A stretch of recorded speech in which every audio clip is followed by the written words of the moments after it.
छात्रों, हम आपके लिए ट्रिक की जीएस क्लास लेकर आए हैं। ये 5वीं क्लास है ट्रिक्स की। सामान्य अध्ययन, SSC, RRB, RSC, police force, banking आदि के लिए। और इसमें ट्रिक्स देंगे भारत का इतिहास, और ट्रिक्स है इंडियन हिस्ट्री। देखिए,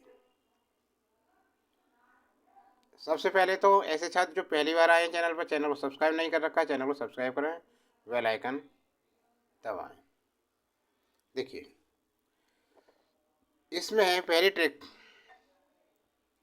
सातों ब्राह्मण ग्रंथों के नाम। सातों ब्राह्मण ग्रंथों के नाम याद करने के लिए ट्रिक लेकर आई है। कोई 5 7 जैम गोते, कोई 5 7 जैम गोते। को क्या क्या अर्थ है?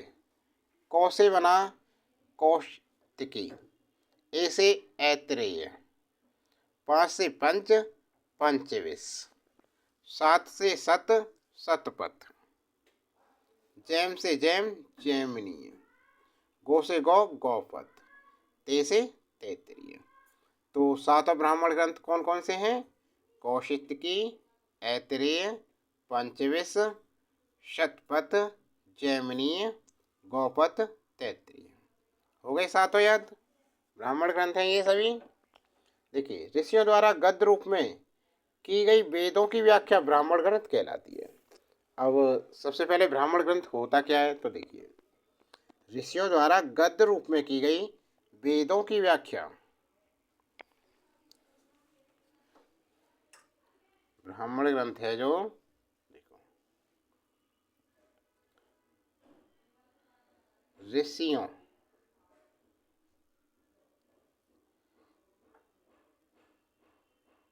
ऋषियों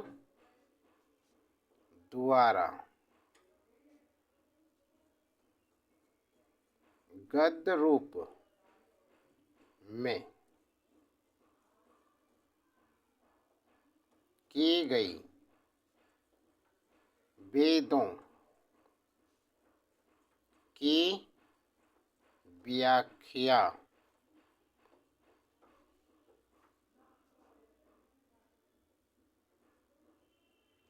ब्राह्मण ग्रंथ कहलाती है। ये मन में शंका नहीं रही कि ब्राह्मण ग्रंथ क्या है। तो ब्राह्मण ग्रंथ क्या है? ऋषियों द्वारा गद्य रूप में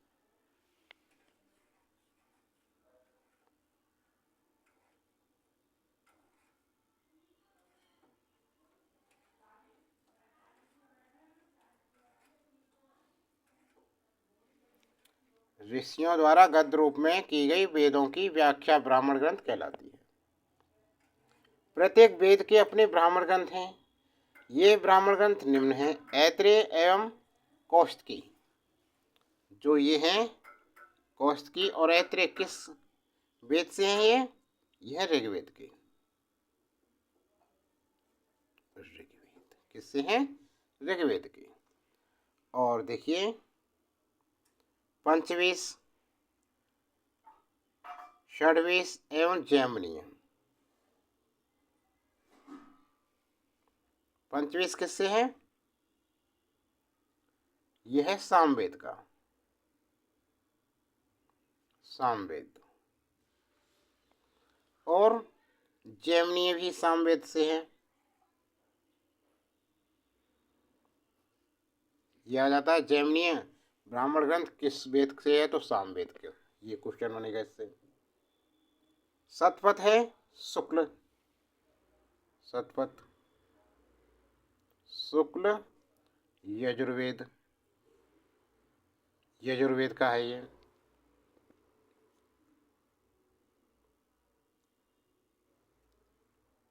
अब गौपथ, गौपथ कौन से है? अथर्ववेद से है। गौपथ रह गया, गौपथ है अथर्ववेद से। अथर्ववेद। गौपथ किस ब्राह्मण ग्रंथ किस वेद से है? तो ये है अथर्ववेद। तैत्रीय, ये किससे है? ये है कृष्ण यजुर्वेद से।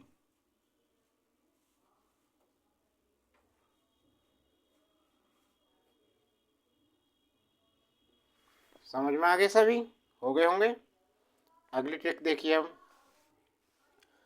अगली ट्रिक है कुछ प्रमुख उपनिषदों के नाम। कुछ प्रमुख उपनिषदों के नाम सिर के लिए लेकर आए हैं। ट्रिक है इसके लिए। एक प्रश्न श्वेत बृहत मोक्ष कौन? एक प्रश्न श्वेत बृहत मोक्ष कौन? तो ए से ऐ ऐतरेयोपनिषद, कैसे का कठोपनिषद, प्रश्न प्रश्नोपनिषद, श्वेत से श्वेत श्वेतांशरोपनिषद, बृहत से बृहद हो गया बृहदारण्य कोपनिषद, मुँह से मुँह मुंडकोपनिषद, छः से छः छांदोग्योपनिषद, कौन से कैनोपनिषद।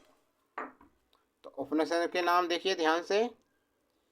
ऐत्रेयोपनिषद, कठोपनिषद, प्रश्नोपनिषद, श्वेतांशरोपनिषद, बृहदारण्योपनिषद, मुंडकोपनिषद, छांदोग्योपनिषद, कैनोपनिषद।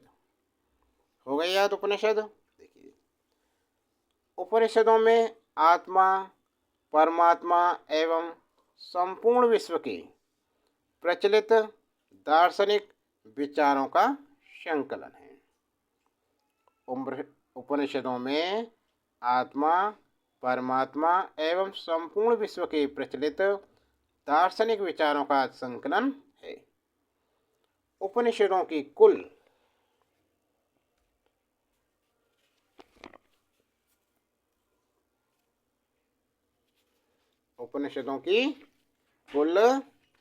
संख्या कितनी है? 18, 108। जो उपनिषद हैं कुल है ये 108 उपनिषद हमारे, जिसमें से कुछ प्रमुख निम्न हैं। कौन कौन से हैं? ऐतरेय उपनिषद है, ये किससे संबंधित है? ऋग्वेद से। ऋग्वेद किससे है? ऋग्वेद से। और बृहदारण्यक उपनिषद किससे है? यजुर्वेद से। यजुर्वेद से। और मुंडकोपनिषद अथर्ववेद से है। अथर्ववेद से याद रखें इसे। कैनोपनिषद सामवेद से याद रखें, सामवेद। और ये भी सामवेद से है। छांदोग्यो उपनिषद भी किससे है? सामवेद से संबंधित है। सामवेद। प्रश्नोपनिषद ये अथर्ववेद से है। अथर्ववेद।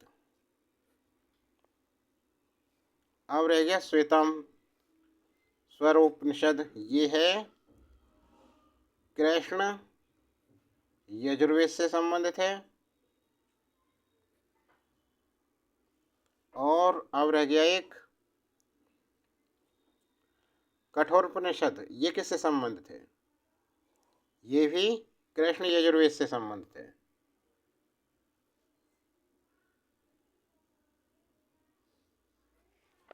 ठीक है। कुल कितने उपनिषद? 108 है।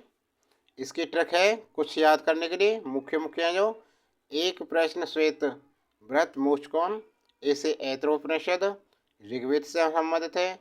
कैसे कठोपनिषद कृष्ण यजुर्वेद से संबंधित है। प्रश्नोपनिषद अथर्ववेद से संबंधित है। श्वेत से श्वेतांशोपनिषद कृष्ण यजुर्वेद से संबंधित है। बृहदारण्यकोपनिषद यजुर्वेद से संबंधित है। मुँह से मुंडकोपनिषद अथर्ववेद से संबंधित है। 6 से छांदोग्योपनिषद सामवेद से संबंधित है।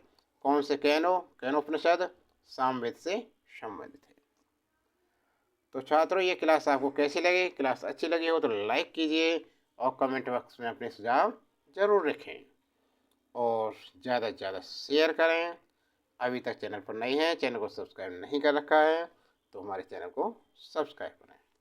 बेल आइकन दबाना न भूलें।